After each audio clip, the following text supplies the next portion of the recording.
Hello, नमस्कार। कोविड-19 के इस मुश्किल घड़ी में बच्चों, हम सभी लोग अपने घरों में रहकर कार्य करने के लिए थोड़ा मजबूर हैं। लेकिन मुंबई महानगर पालिका ने आपको घर बैठे ही पढ़ाने या यूं कहें अध्ययन करने का एक मौका दिया है, जो कि हमारे महानगर पालिका के चैनल द्वारा आपको वीडियो के रूप में लेसन प्रसारित किया जाएगा। और उस लेसन के जो विषय हैं वो आपके स्क्रीन पर दिखाई देंगे और उसके टॉपिक भी आपको स्क्रीन पर ही दिखाई देंगे। तो चलिए शुरू करेंगे हम आज का अपना लेसन।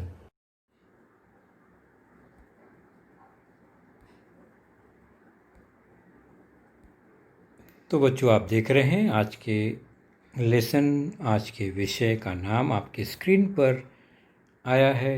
आज की कक्षा है 8वीं, विषय सामान्य विज्ञान, और हमारा आज का जो पाठ है वह है आपके पाठ्य पुस्तक से पाठ 5वां, परमाणु का अंतर्भाग अर्थात इनसाइड द एटम।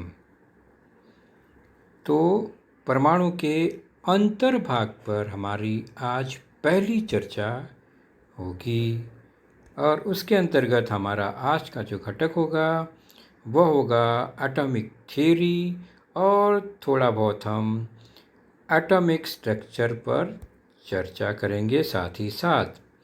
तो हमारा मुख्य घटक है आज का परमाणु सिद्धांत, अर्थात परमाणु का थोड़ा सा आधुनिक इतिहास हम जानेंगे। मैं हूं आपका वर्चुअल मार्गदर्शक अजय कुमार मौर्य, वीटीसी दादर से। तो परमाणु पर चर्चा, परमाणु के सिद्धांत पर चर्चा से पहले कुछ बातें बच्चों आप ध्यान से जानिए और समझिए। आपको बहुत ही ज़्यादा आश्चर्य होगा ये सब बातें जानकर। आपके लेफ्ट में बच्चों एक डार्क स्क्रीन दिखाई दे रहा है जो कि खुले आकाश का है। आकाश निरीक्षण अगर आपने किया है तो निश्चित है आपको आकाश में एक तेज चमकता हुआ तारा नज़र आता है जो कि सूर्य है। और इस सूर्य का अपना एक परिवार है, सौर परिवार, सौर मंडल, जिसमें कुछ ग्रह उपग्रह उसका चक्कर लगाते रहती हैं। कई पिंड उसके चक्कर लगाते हैं, जैसे कि हमारी पृथ्वी भी एक ग्रह है और सूर्य का चक्कर लगाती है। और यह सौर परिवार एक छोटे से परिवार का हिस्सा है जो कि बहुत विशाल गैलेक्सी में है, आकाश गंगा में है।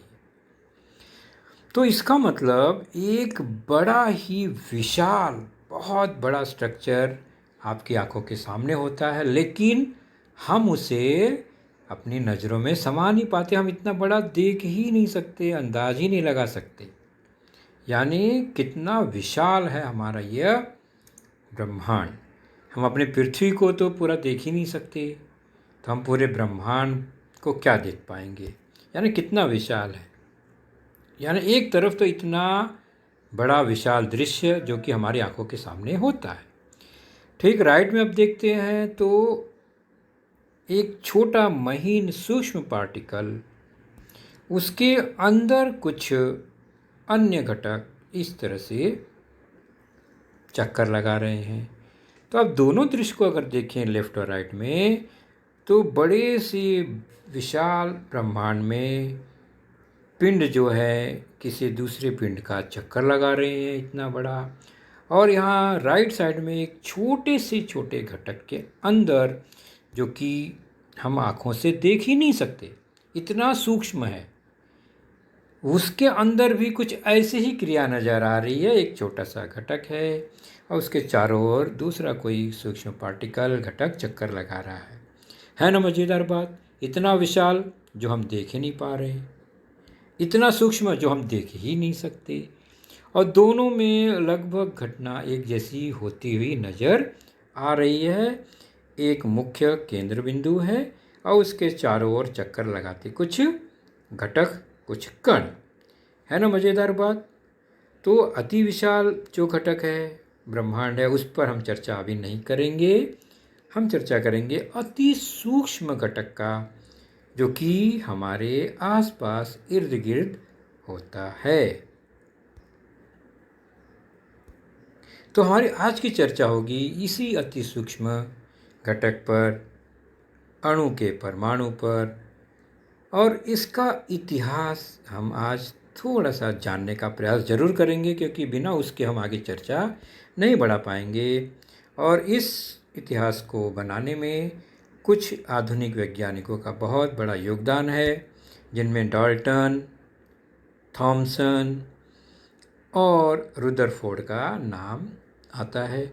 और इसके बाद जो आधुनिक वर्तमान सिद्धांत है बोर का, उस पर चर्चा हम बाद में करेंगे।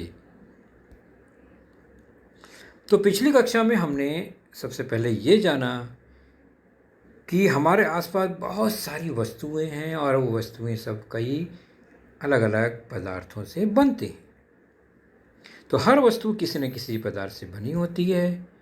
जैसे कार लोहे से बनी है, पुस्तक कागज़ से बनी है, कुर्सी लकड़ी से बनी है, मोबाइल प्लास्टिक और अन्य घटकों से बना है, तो जूते चमड़े से बने हुए हैं। तो हम ये बहुत सारी वस्तुएं आपस में आसपास देखते हैं। तो ये जो वस्तुएं हैं पदार्थ से बनी, तो पदार्थ है क्या? तो पदार्थ वह घटक है जिसका कुछ न कुछ आकार है, वजन है, और वो थोड़ा जगह घेरती है, बहुत सूक्ष्म है, वह पदार्थ होता है सामान्य तौर पर। अब पदार्थ का द्रव्य से क्या संबंध है? तो जिसे हम सामान्य भाषा में पदार्थ कह देते हैं। रसायन विज्ञान और भौतिक विज्ञान में द्रव्य, मैटर, उसे कहा जाता है जो स्थान घेरता है और उसका द्रव्यमान होता है। पदार्थ के लिए भी हम कहते हैं कि उसका द्रव्यमान होता है, स्थान घेरता है, और द्रव्य के लिए भी यही कहा जाता है। इसका मतलब दोनों द्रव्य और पदार्थ हम समानार्थी के रूप में प्रयोग करते हैं। रसायन विज्ञान, भौतिक विज्ञान में जब सूक्ष्म कण पदार्थों की बात आएगी तो उसे हम द्रव्य नाम देते हैं। तो पदार्थ को ही हम सामान्य तौर पर द्रव्य कहेंगे विज्ञान में। और कुछ बातें जान लेते हैं और चर्चा को आगे बढ़ाएंगे। तो प्रकृति में बहुत सारे पदार्थ पाए जाते हैं। कुछ पदार्थ शुद्ध अवस्था में होते हैं, अर्थात उसका जो सूक्ष्म कण है, जो कि अणु है, वह एक ही प्रकार का होता है, यानी उसमें एक ही प्रकार के अणु होते हैं। जैसे सोना, लोहा, पानी, हीरा, तांबा, नमक, इन सब में एक ही प्रकार के अणु होते हैं। पानी में भी पानी का अणु एक ही अणु है, उसके अंदर दो अलग अलग परमाणु होते हैं, लेकिन अणु एक ही होता है। नमक भी नमक तभी रहेगा जब उसमें सोडियम और क्लोरीन के परमाणु बनकर एक अणु बनाते हैं, यानी सिंगल अणु जब होगा तब वह नमक होगा, वरना वह दो अलग अलग परमाणु बन जाएगा और अपनी जो अवस्था है, अपना जो गुणधर्म है, वह खो देगा। तो ऐसे भी घटक हैं जो दो अलग अलग द्रव्यों से मिलकर बने हैं, उन्हें मिश्रण कहते हैं, और वो अलग किए जा सकते हैं अपने अपने गुणधर्म के साथ। जैसे हवा में कई घटक हैं, मिट्टी में कई घटक हैं, भेल खाते हैं उसमें कई घटक हैं। ये मिश्रण है, इनमें से हर घटकों को हम आसानी से अलग भी कर सकते हैं। जबकि जो शुद्ध अवस्था में घटक है वह उसके कण को अलग नहीं किया जा सकता, स्वतंत्र नहीं किया जा सकता। तो द्रव्य या पदार्थ के प्रकार जानते हैं। तो वह तीन प्रकार का होता है सामान्य तौर पर। एक है तत्व, जिसमें एक अणु एक ही प्रकार के परमाणु से बना होता है। आकृति द्वारा समझेंगे। यौगिक जिसमें दो तत्व होते हैं, यानी दो विविध प्रकार के अणुओं से मिलकर यह यौगिक बनता है। विविध प्रकार के परमाणुओं से मिलकर यह यौगिक बनता है। जैसे यह एक तत्व और यह दूसरा तत्व, ये दोनों जुड़ गए तो यौगिक का एक अणु बनता है। तत्व में क्या है? एक ही प्रकार का घटक है। यौगिक में दो प्रकार के तत्व हैं। मिश्रण में दो या दो से अधिक यौगिक अथवा तत्व मिलकर बनते हैं।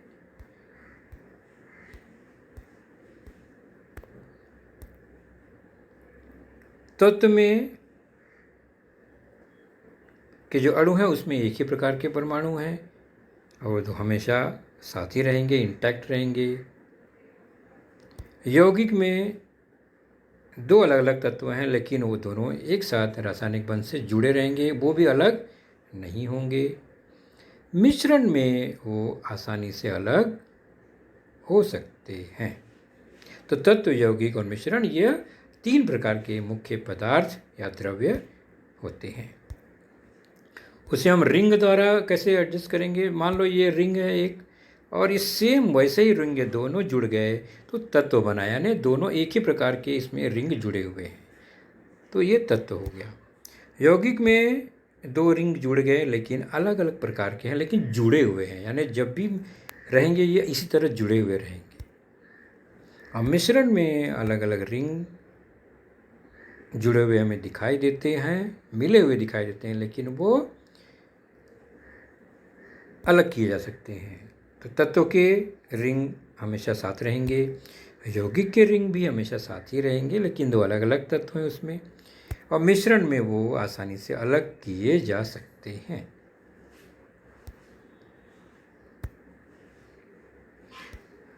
तो तत्व, तो पदार्थ का छोटा से छोटा कण अणु होता है, एटम होता है, जिसमें उस पदार्थ के सभी गुण धर्म मौजूद होते हैं, वह अणु होता है। बराबर है। और प्रत्येक अणु उससे भी सूक्ष्म अथवा एक या अधिक परमाणु से बना होता है। अब ये क्या हो गया? अभी मैंने कहा सबसे छोटा कण अणु है, और अभी यहाँ कह रहे हैं कि अणु छोटे छोटे परमाणुओं से मिलकर बना होता है। मुख्य अंतर क्या है? अणु मतलब वह पदार्थ का छोटा से छोटा कण जिसमें उसके गुण मौजूद हो, यानी नमक अगर खारा है तो नमक का एक अणु भी खारा ही होगा, यानी उसके सारे गुणधर्म उसमें मौजूद होंगे। लेकिन जब अणु को और छोटे पार्टिकल में करेंगे, यानी परमाणुओं में उसको विभाजित कर देंगे, तो वह अणु नमक नहीं रह जाएगा। नमक के उदाहरण की बात कर रहा हूँ मैं। वह अलग अलग हो जाएगा। सोडियम अलग, क्लोरीन अलग हो जाएगा। सोडियम का गुणधर्म अलग, क्लोरीन का गुणधर्म अलग हो जाएगा। ठीक उसी प्रकार पानी में भी है। पानी हाइड्रोजन और ऑक्सीजन से बना है। जब उसको अणु रहेगा तो वो पानी रहेगा। जैसे ही उसको हम हाइड्रोजन और ऑक्सीजन में विभाजित करेंगे, वह अलग अलग गैस में बदल जाएगा। तो यदि पदार्थ का एक अणु एक ही प्रकार के परमाणु से बना हो तो ऐसे पदार्थों को तत्व कहते हैं। जैसे कि हाइड्रोजन हाइड्रोजन के परमाणु से बनता है, कार्बन कार्बन के परमाणु से ही बनता है, ऑक्सीजन ऑक्सीजन के परमाणु से बना है, नाइट्रोजन नाइट्रोजन के परमाणु से बना है, सोडियम सोडियम के, एल्यूमिनियम एल्यूमिनियम के ही, क्लोरीन क्लोरीन के, उसी प्रकार कैल्शियम कैल्शियम के। ऐसे तमाम परमाणु हैं जो एक ही प्रकार। तो इसे भी समझ लेते हैं बच्चों। बहुत सिंपल सी बात है, बहुत ज़्यादा विस्तृत गहराई में नहीं जाना है। तो तत्व या यौगिक का वह छोटा से छोटा कण जो स्वतंत्र अवस्था में रह सकता है, अणु कहलाता है। स्वतंत्र अवस्था में रह सकता है मतलब वह उसके सारे गुणधर्मों को लेकर रह सकता है, वह अणु कहलाता है। और जितने भी द्रव, ठोस, गैस यानी पदार्थ हैं, वे सभी पदार्थ एटम से, परमाणुओं से ही बनते हैं। परमाणुओं के संयोग से ही बनते हैं। पहले परमाणु आपस में मिलकर अणु बनाते हैं और उसके बाद फिर पदार्थ का निर्माण होता है। तो परमाणु तत्व का वह सबसे छोटा कण है जो किसी रासायनिक क्रिया में भाग ले सकता है। यानी रासायनिक क्रिया में भाग कौन लेता है? परमाणु, और फिर नए अणु का निर्माण करता है। लेकिन परमाणु स्वतंत्र अवस्था में नहीं रह सकता, वह हमेशा अणु के रूप में बनकर रहता है। चलिए, इन सब बातों से हमने जो भी सीखा उसका उपयोग हम करते हैं। आपके पाठ्य पुस्तक के पेज नंबर 28 पर एक सारणी बनी हुई है 5.1 पदार्थ के कण और प्रकार, उसको पूर्ण करने में करते हैं। अभी सारणी कुछ इस तरह से है। पदार्थ का नाम है, फिर उसमें रासायनिक सूत्र बने हुए हैं, और पदार्थ का जो छोटा से छोटा कण है वो किस अवस्था में, किस रूप में है, वह बना हुआ है। और फिर उसके बाद हम उसे पदार्थ का प्रकार क्या है, यानी वो तत्व है या यौगिक है, उसको डिसाइड करेंगे, निश्चित करेंगे। तो सारणी कुछ इस तरह से है, और उनमें कौन से तत्व या यौगिक हैं? पानी है पहले, फिर ऑक्सीजन, फिर हीलियम, फिर हाइड्रोजन, फिर अमोनिया।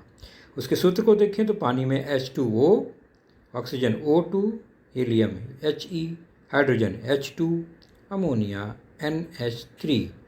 ध्यान से देखने पर पता चलता है पहला जो घटक है पानी,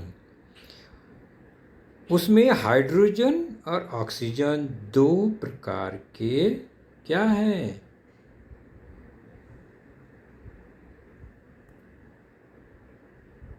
तो हाइड्रोजन ऑक्सीजन रासायनिक संयोग के साथ मिलकर एक अणु बनाए, बराबर है ये, और अनेक प्रकार के परमाणु हैं इसमें, यानी हाइड्रोजन और ऑक्सीजन दो प्रकार के परमाणु हैं। इसलिए हमने ये दो कॉलम को टिक किया। चूंकि यह दो प्रकार के परमाणु से बने हैं, इसलिए यह तत्व नहीं होगा। तत्व एक प्रकार के परमाणु से ही बनता है, तो यह है यौगिक। क्लियर हो गया कैसे हमने टिक किया? दूसरा उदाहरण, ऑक्सीजन देखते हैं। O2, ऑक्सीजन दो ऑक्सीजन के ही परमाणु से बना है। तो ऑक्सीजन की ओर चलते हैं, तो यह दो परमाणु से बना है, इसका मतलब यह एक अणु है। लेकिन अलग अलग प्रकार के परमाणु नहीं हैं, इसलिए ये अणु के परमाणु एक ही प्रकार के हैं। उसमें टिक किया हमने, दोनों ऑक्सीजन ही हैं। और चूंकि एक ही प्रकार का इसमें परमाणु है, इसलिए ये यौगिक नहीं है, ये तत्व है। चलिए, तीसरा हीलियम। हीलियम अकेला है, यानी उसके जो अणु हैं एक सिंगल परमाणु से बना है। इसका मतलब वह केवल परमाणु ही है, एक अणु वाला परमाणु है। तो अणु के परमाणु एक ही प्रकार के हैं, इसमें पहुंच गए हम। तो ये तत्व है या यौगिक? निश्चित है कि ये तत्व होगा, क्योंकि एक ही प्रकार के परमाणु हैं। चलिए चलते हैं हाइड्रोजन H2। हाइड्रोजन दो प्रकार के हाइड्रोजन के परमाणुओं से के संयोग से बनता है, इसलिए यह एक अणु बनता है। अणु के परमाणु एक ही प्रकार के, यानी दोनों हाइड्रोजन ही हैं, इसलिए ये क्या है? तत्व है। अब चलते हैं NH3, अमोनिया। साफ साफ दिखाई देता है, अमोनिया जो है वो एक अणु है, लेकिन दो अलग अलग प्रकार के परमाणु से बना है। तो अणु के परमाणु अनेक प्रकार के हैं, और अनेक प्रकार के हैं इसलिए वह तत्व नहीं है, वो क्या है? यौगिक है।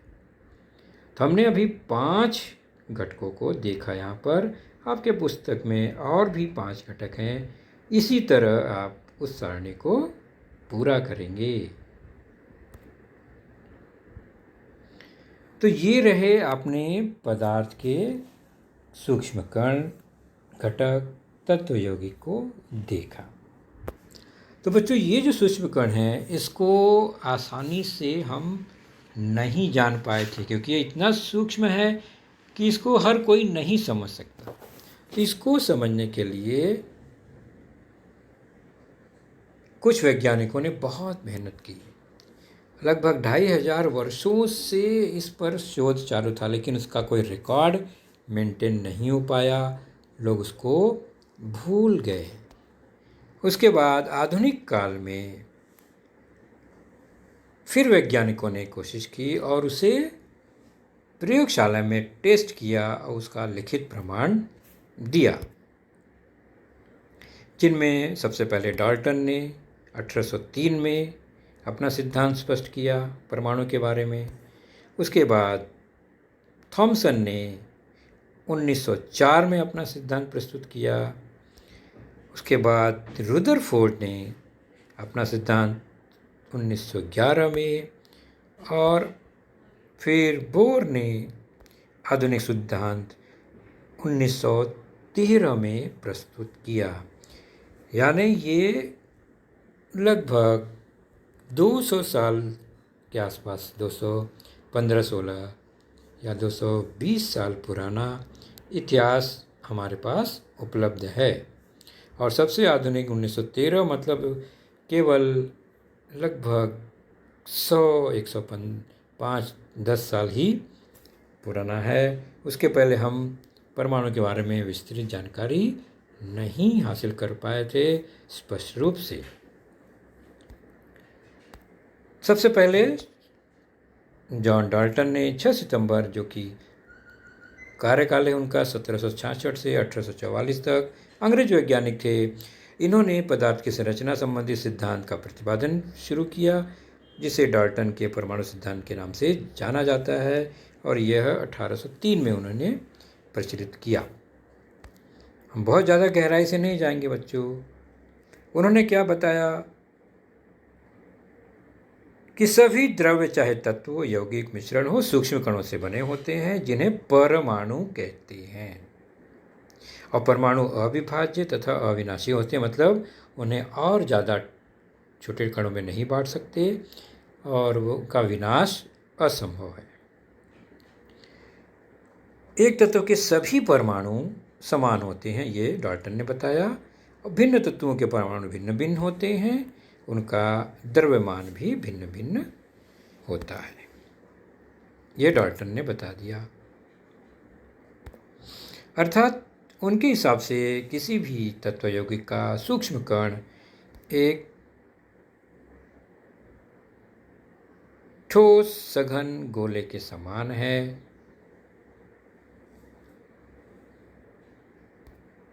यह डाल्टन ने बताया।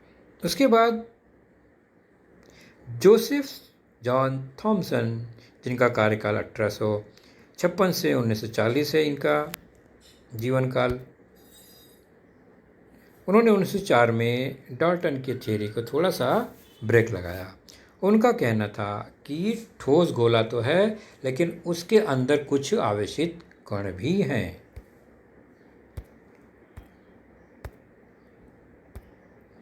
और उदासीन इसलिए बने होते हैं क्योंकि ये पूरा गोला धन आवेशित होता है, उसमें ऋण आवेशित कण मौजूद होते हैं। तो यह जॉन थॉमसन ने बताया, जिसे प्लम पुडिंग या तरबूज मॉडल भी कहा गया। कैसे कहा गया, क्यों कहा गया? तो उनके अनुसार यह गोला है धनावेशित, और उसमें ऋणावेशित छोटे छोटे कण हैं। ठीक उसी प्रकार जिस तरह तरबूज का पूरा हिस्सा लाल रंग का वह धनावेशित है, और उसके छोटे छोटे बीज ऋणावेशित इलेक्ट्रॉन हैं। यह इस उदाहरण से उन्होंने इस अपने मॉडल को प्रस्तुत किया।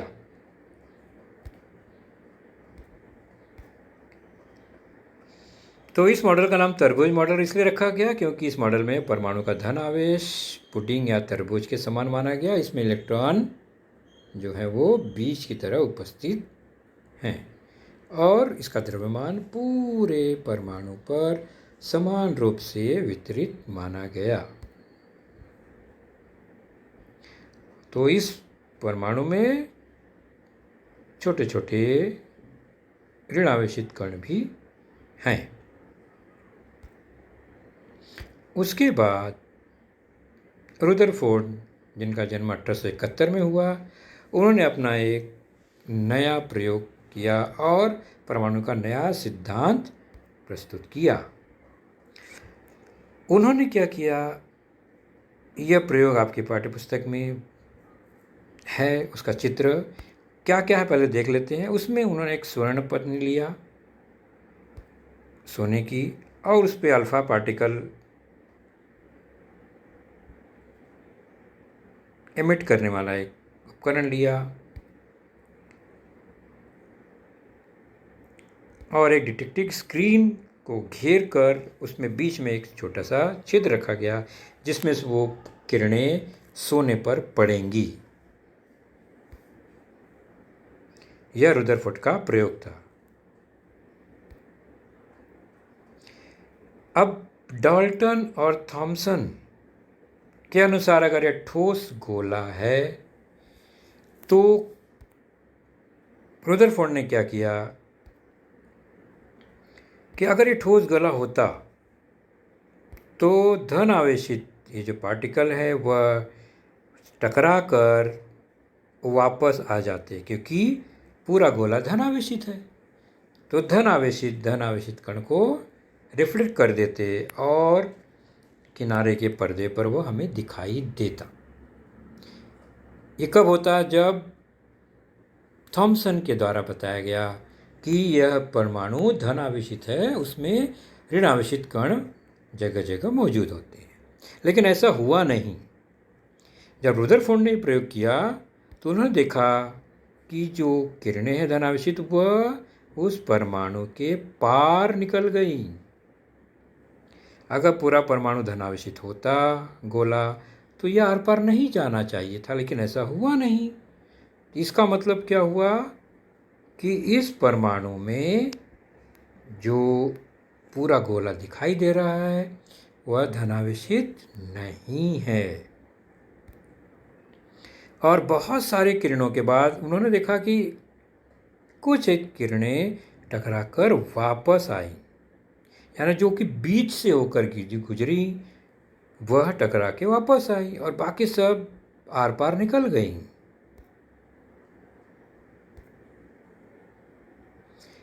तो उन्होंने अंदाज़ा लगाया कि इसके बीच में एक नाभि है और वहाँ पर कोई धनावेशित कण है जो कि अल्फा पार्टिकल को रिफ्लेक्ट कर दिए और बाकी किरणें आर पार चली गईं।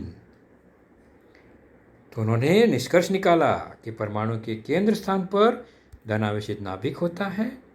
परमाणु का करीब करीब संपूर्ण द्रव्यमान नाभिक में ही समाविष्ट होता है और नाभिक के चारों ओर इलेक्ट्रॉन नामक ऋण आवेशित कण परिभ्रमण करता है। सभी इलेक्ट्रॉनों का एकत्रित ऋण आवेश यह नाभिक पर स्थिर धन आवेश के बराबर होने के कारण नाभिक पर स्थिर धन आवेश के बराबर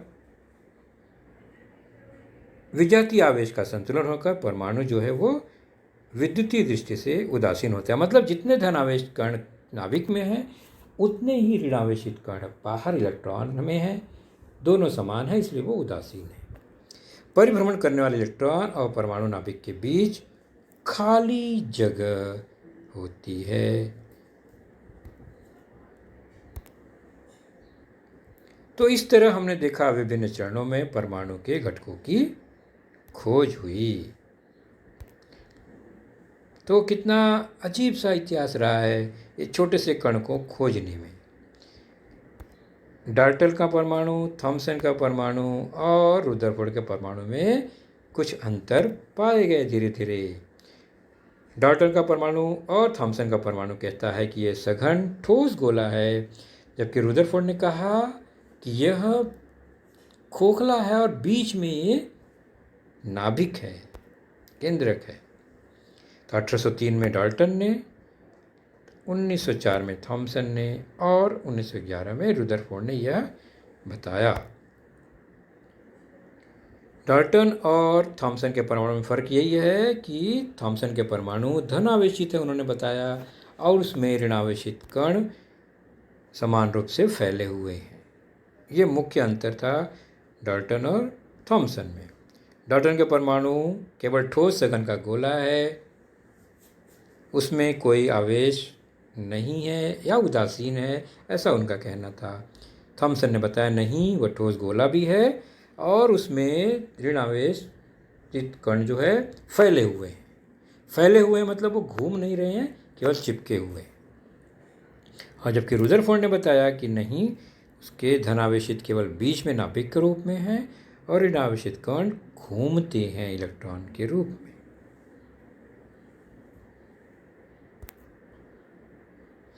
तो अभी तक हमने जो सीखा बच्चों, उसी पर आधारित कुछ प्रश्न हैं। जोड़े मिलाना है, बहुत आसान सा। पहला है नाभिक युक्त परमाणु, दूसरा है केवल ठोस गोला और तीसरा आवेश युक्त ठोस गोला। ये 3 जानकारियां हैं और तीनों वैज्ञानिक के नाम हैं। आप जो भी जानकारी आपने देखी अभी, उससे इसका जोड़े मिलाइए कि नाभिक युक्त परमाणु किसने स्पष्ट किया, केवल ठोस का गोला ही है यह किसने बताया, और आवेश युक्त ठोस का गोला है यह किसने बताया। आप इसका जोड़े मिलाइए और मुझे उम्मीद है आप आसानी से इसे मिला सकते हैं। तो बच्चों, आपने देखा आज का लेसन, उसके प्रमुख मुद्दों को ध्यान से बार बार दोबारा देखकर समझने का प्रयास कीजिए, क्योंकि एक बार देखने पर किसी को भी वो पूरा मुद्दा समझ में नहीं आता। तो जैसे ही हम 2 बार 3 बार देखेंगे तो हमें वह समझ में आने लगेगा। और इसके आगे की जानकारी जो होगी बच्चों, वह निश्चित ही हमारे अगले वीडियो में होगी। तो उस वीडियो को देखने के लिए, उसकी सूचना प्राप्त करने के लिए जो नीचे सब्सक्राइब का बटन होता है उसे ज़रूर प्रेस कीजिए और नोटिफिकेशन ऑन रखिए, ताकि जैसे ही हमारा लेसन चैनल पर डाला जाएगा आपको वह तुरंत प्राप्त होगा। तो अपना ख्याल रखिए, सुरक्षित रहिए। Thank you.